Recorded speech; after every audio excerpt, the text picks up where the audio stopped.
Menurut Kapolresta Banda Aceh Kombes Pol Trisno Rianto, jenazah pasien COVID-19 berinisial SUK 63 tahun asal Sumatera Utara terpaksa dimakamkan di lahan milik Rumah Sakit Umum Zainal Abidin Banda Aceh di kawasan Kecamatan Darul Imarah Aceh Besar. Jenazah pasien COVID-19 ini sempat ditolak oleh warga di areal pemakaman khusus pemakaman COVID-19 yang dipersiapkan pemerintah Aceh di Kampung Data Makmur, Kecamatan Belang Bintang, Aceh Besar. Terpaksa jenazah SUK dibawa ke tempat lokasi lain. Tim rumah sakit bersama beberapa personil Intelkam Polresta Banda Aceh dan Polsek Darul Imarah kemudian bernegosiasi dengan perangkat desa, sehingga jenazah ini akhirnya langsung dimakamkan di lahan lama milik Rumah Sakit Umum Zainal Abidin yang juga terletak di Aceh Besar.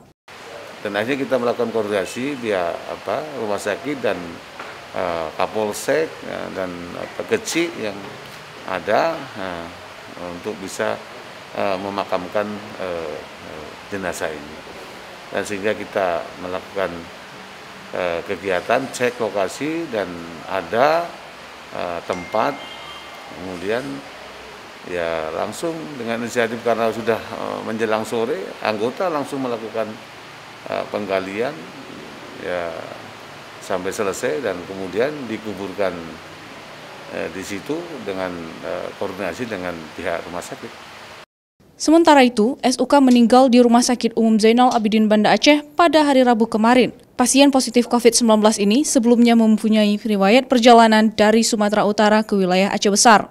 SUK tiba di Aceh dari Sumatera Utara pada hari Jumat 12 Juni dan mengeluhkan sakit hingga dirawat di Rumah Sakit Pertamedika hingga akhirnya meninggal di Rumah Sakit Umum Zainal Abidin Banda Aceh.